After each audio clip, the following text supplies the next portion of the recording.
Hey, what's going on, guys? It's PJ. I am back with the second video in this Enneagram series of videos that I'm creating for you guys in order to introduce the Enneagram to you, because this is a system of self-realization and self-knowledge that can truly transform your lives from inside to out.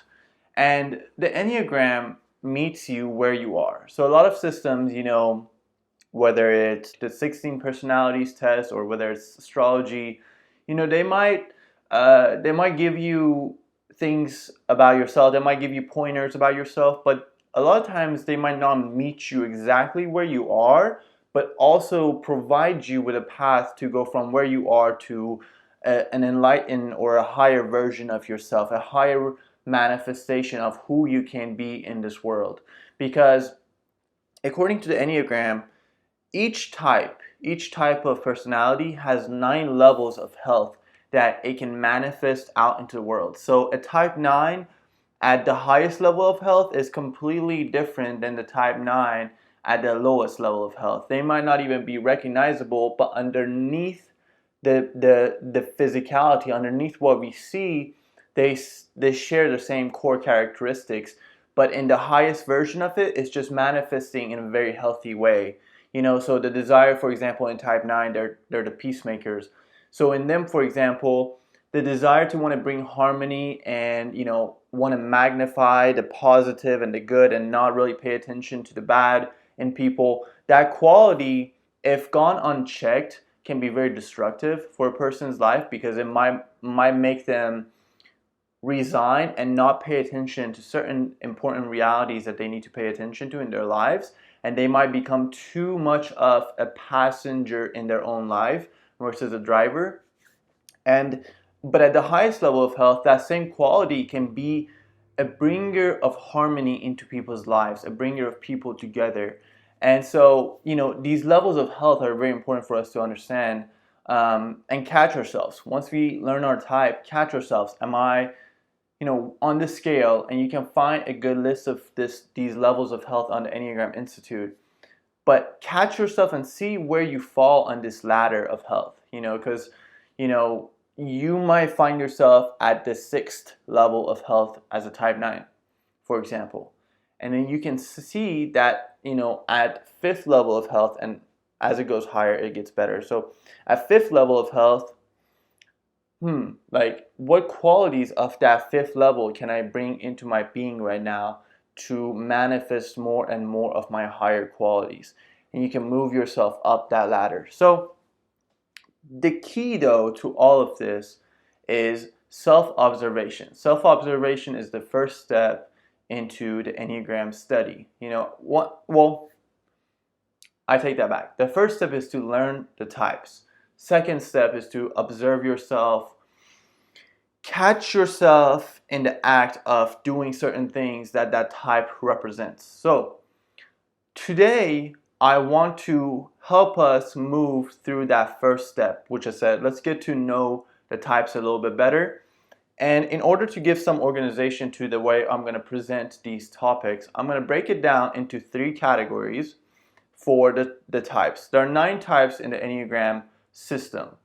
And as you get deeper, these types become more, I would say, more detailed, because the 9 are just the general understanding of the types, and then you can have a wing that's dominant in each type. You can have a subtype, an instinctual variant, they call it in Enneagram.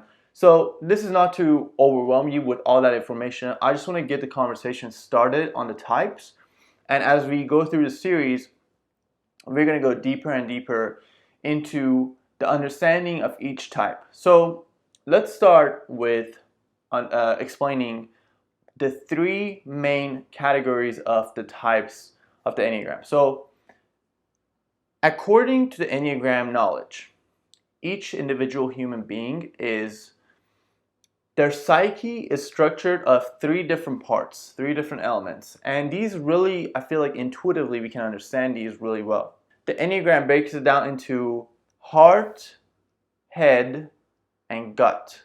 Or another way to understand it is mind, body, and heart.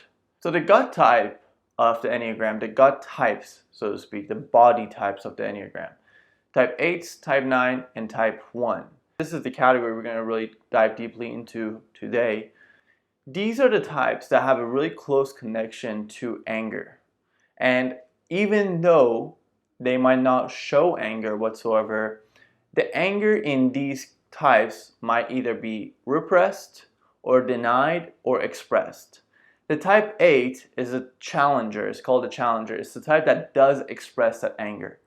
The type 9 is the type that denies they have anger. They're called a peacemaker, but a lot of times they achieve that state of peace prematurely. So they say I'm at peace, but in reality, they're denying massive amounts of anger that they have and feel within themselves, but they're trying to act like they don't. They might completely honestly be oblivious or unaware that they have this anger. At least in their conscious mind, they might not realize it, but deep down, if they really dig deep, they're going to find a lot of rage underneath this calm demeanor of theirs. And type 1s are the ones that repress their anger. So meaning they absolutely do feel their anger, but they don't think it's good or right to express that anger. So there's a lot of repression that happens in these types. And as you can imagine, this would be similar to being a pressure cooker and there's all this steam is trying to go out, all the steam is trying to be expressed. But you know how every pressure cooker has a little hole that a lot of steam goes out? Imagine the type 1s are trying to block that hole. So instead of letting the steam out, which is healthy, which is what allows that pressure cooker to not explode by letting it out a little bit at a time, the type 1s don't let it out. Don't let the anger come out. So what happens is they have a lot of tension in their bodies a lot of times because they're feeling all this anger, but they're like, I can't express that. I can't feel that. I shouldn't feel that. I shouldn't allow myself to express that. And as you can see, that over time doing that, just like the pressure cooker over time is going to explode if you try to block that steam from going out. It's the same thing with type 1s. They might cause themselves illness because of all this repressed anger. And so it is with all the other types. They might get themselves in trouble by the way they go about this anger. The type 8s, they're so expressive about their anger, but a lot of times they might push people away. They might be perceived as an angry person that doesn't really want people to get close to them because they don't want to be vulnerable. And so they're constantly showing that anger. They're showing their dominance, so to speak. They're establishing their boundaries and not letting people get near. And over time, what happens is that they alienate themselves. They might be left alone because they push everybody away, in the easiest way to put it. The type 9s, which is my type, they deny their anger. So in my case, this type, it's easier for me to kind of explain my own experience with catching myself in these type 9 patterns and tendencies. I used to think I don't have any anger. I used to think I'm a very chill, easygoing, just calm person. But I came to certain realizations. It was almost like I had denied or didn't want to look at certain aspects of my life. And I knew that if I dive deeply into looking at those, the reality of those things, it's going to cause a lot of anger in me. And I think subconsciously I had denied looking at those aspects of my life. I had valued peace at any cost to such an extent that I was like, okay, I know if I actually face the stuff that I need to face, it might make me angry. It might make me feel a lot of rage, and I just won't. I just won't even look at that. But just like what it happens in any type, by not looking at what you need to look at early on, it's gonna rear its ugly head, and one day it's gonna be a gigantic monster that now you have to face because this whole time you didn't want to look at it, you didn't want to face it, and now you can't turn a blind eye to it. It's just causing problems in your life. It's stuff that you need to face. And that really is something that the Enneagram helps us do. It helps us face what we need to face before it turns into this monster in our lives. The Enneagram gives us a map and says, hey, on scale of health on this map, you're here right now.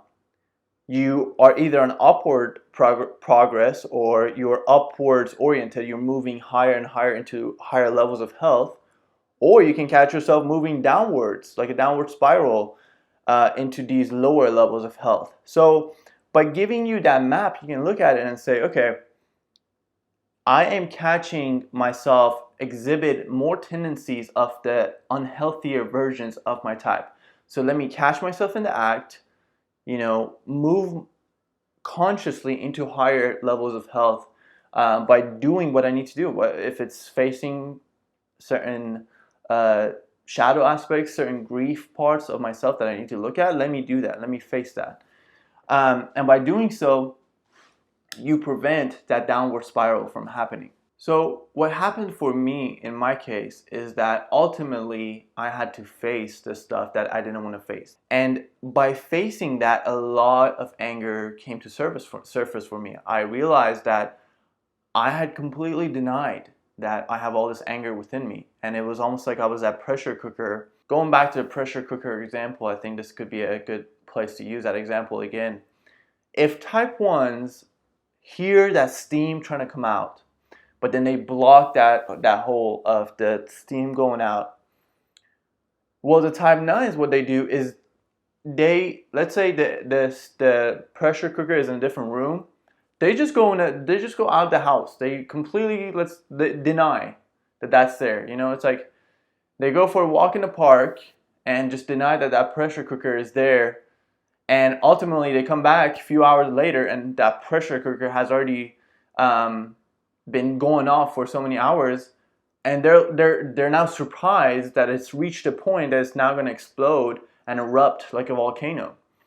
And on this same example for type 8s, I think the way that it shows up for them, and the reason I say I think is because I'm really pushing the boundaries with this pressure cooker example, but for them is, instead of having like a little hole that the pressure goes out, they might have the whole thing open, the lid open, just all the steam is going out, at once. And as you can imagine, if all this steam is coming out of this pressure cooker and you put your head over it, you're gonna get burned, right? But when there's just a little bit coming out, that's bearable, right? So for type 8, they might have so much of this anger and rage coming out that when people get close, they get burnt. It's like, whoa, that's a lot of energy, and a lot of people can't handle that much energy.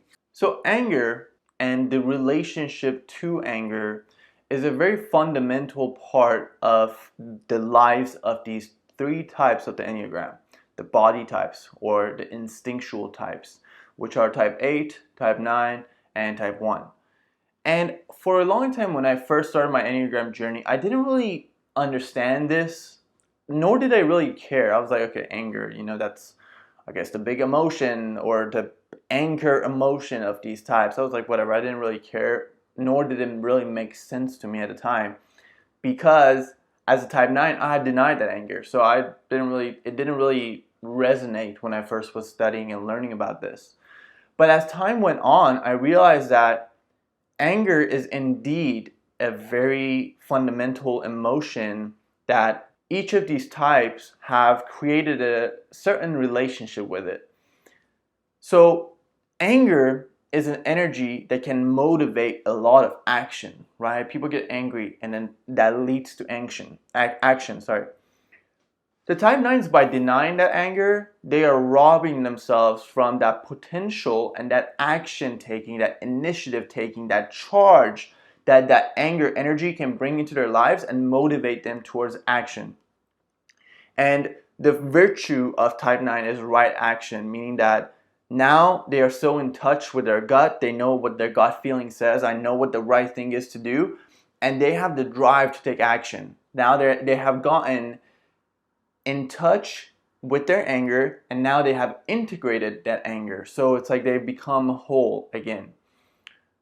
The type 1s, instead of repressing their anger, I think the way forward for them is to learn to A, acknowledge the anger, B, find healthy ways to express that. Because type 1s, the way it shows up is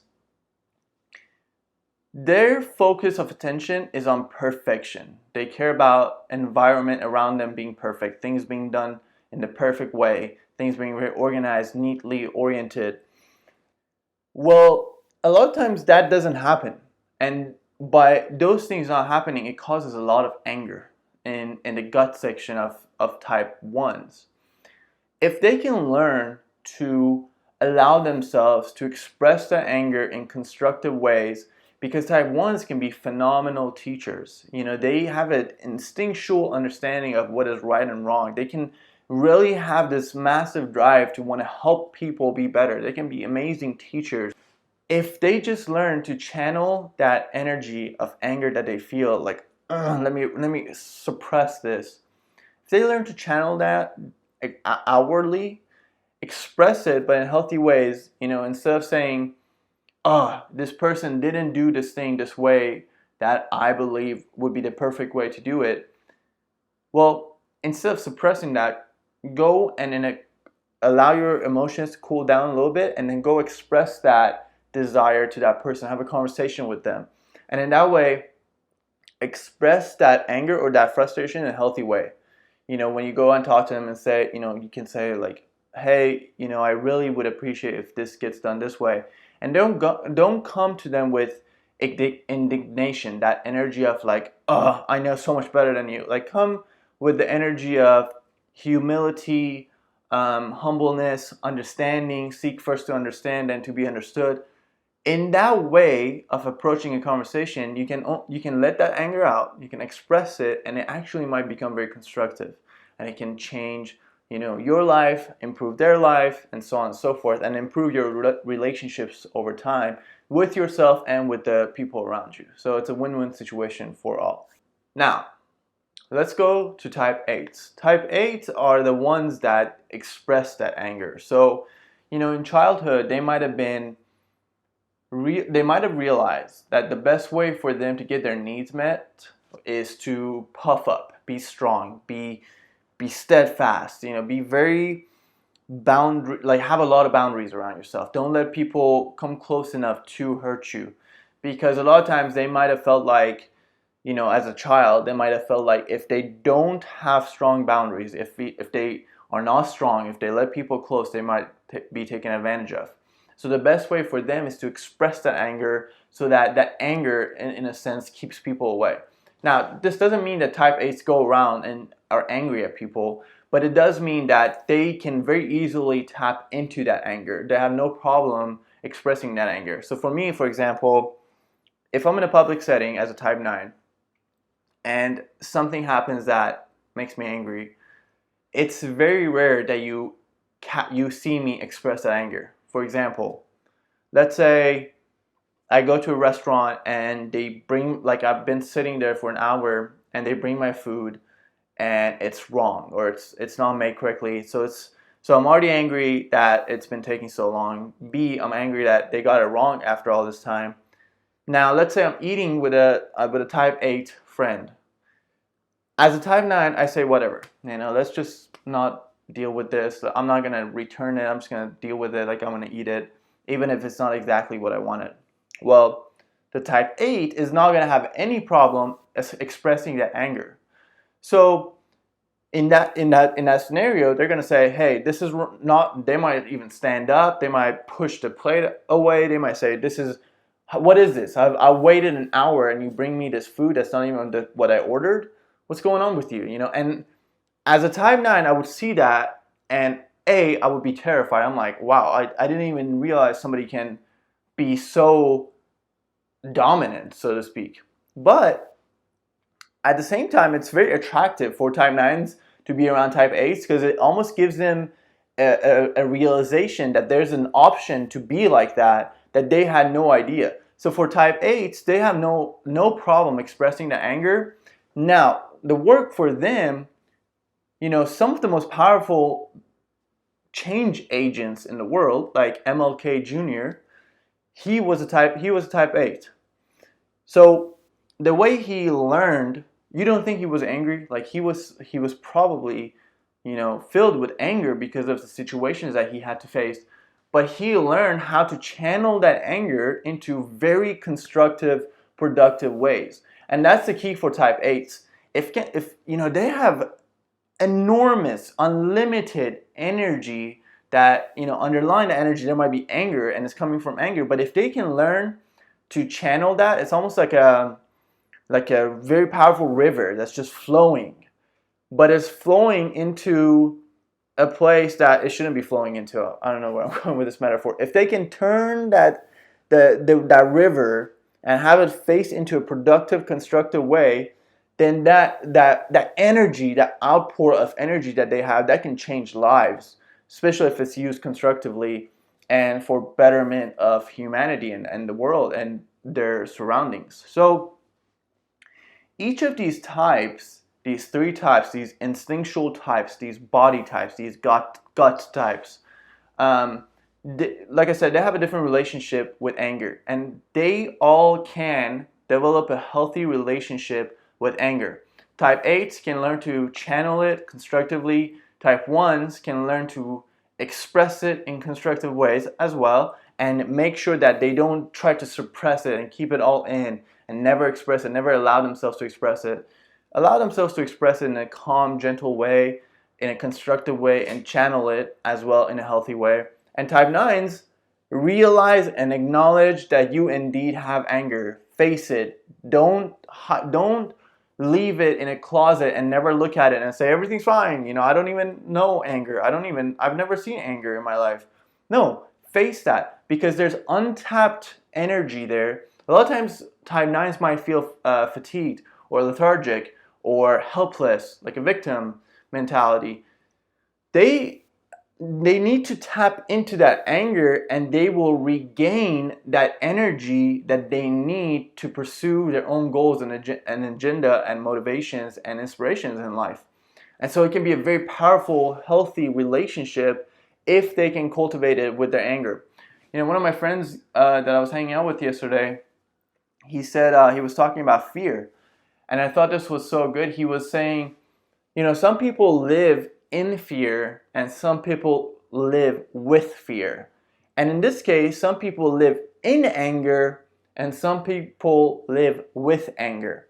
And if we can learn to use our anger as like a tool, right? As like, you have a hammer, and this hammer is useful when you want to, put something on the wall, and you want to hit a nail into the wall. Well, that hammer, having that tool, is very powerful and useful in that constructive situation. Now, if you go and hit people with that hammer, well, that's not the best use of that hammer. But if you use it for what it's meant to be, it can create positive results in your life and in the situations around you. So, I don't think that the information that I gave in this video is enough to identify your type, and it wasn't its intention to help you identify your type. This was more to just kind of give a general realization of the structure of the Enneagram symbol. I do, however, highly recommend that you go on enneagraminstitute.com and you now read type 8's type description, type 9's type description, and type 1's type description. And now see if you see this within yourself. Do you catch yourself playing out any of these patterns? How is your relationship with anger? And the reason I'm saying this, go read that, is because I want to help you identify your type. And one of the best ways that I found for that to be done is to go and be with these type descriptions. Get the gist of the type description and then see which one really resonates. Which one do you see yourself acting out? This requires that you become very observant of yourself and your behaviors on a day-to-day basis, on a consistent basis. But if you can do so, you will find which type you are. And coming to that realization in that way, as opposed to going and taking a test, it definitely causes more of a genuine understanding of yourself and actually can lead more to progress over time than if you just take a test and it says, oh, you're type 8, and you're like, great, cool, bye Enneagram, and put it away. That's not going to lead to the transformation that the Enneagram promises and can deliver, as I have experienced in my own life. So this was, again, just a general understanding of the instinctual types of the Enneagram, 8, 9, and 1, just the general area of the Enneagram. And again, all of us have all the types to different degrees, but there's one type that is more prominent in all of us, and that type doesn't change throughout our life. And each of these sections, when we learn to work all of them into our life, our heart, our emotionality, our gut, our physicality, our instinct, and our mind, our head, our thinking. When we can have these three, this triangle, work together in unison, that's when we achieve true wholeness, through true integration of all these sections of our being. And through that wholeness, we will experience massive fulfillment and just overall live a better quality of life, because we're living consciously and integrated in an integrated way, in a centered, grounded way. So I hope this video helps you get a better understanding of the instinctual types of the Enneagram. Again, please go and check out those types. I would love for you to follow me as I go through, as I explain the instinctual types. Now, next video, I'm going to go into the heart types, which are type 2, 3, and 4. And then next video after that, I'm going to go into the type 5, 6, and 7, which are the head types, or the intelligence section types. As we go through these sections, see which one of these areas do you feel more in yourself. Do you feel like you think more? Do you feel like you're head oriented more, or do you feel like your gut more oriented more, or do you feel like your heart is like the primary section in your psyche that you work with the most? And as we go through this, you're gonna slowly bring all these dots together, and they're gonna connect and paint a larger whole picture of the Enneagram. And from understanding your type, from understanding the Enneagram framework, then after that, that's when the real work of self-realization starts. And I can't wait to go on this journey with you. Again, my name is PJ. Thank you guys for watching this video, and I will be back with more Enneagram content soon. Oh, and if you like this video, please subscribe to my channel. That really helps out. And like this video. And comment. If you know your type, please comment that down below. And if you're on the journey of finding it, I can't wait for you to find it and then grow with it and within it. So thank you. I'll talk to you guys soon. Bye.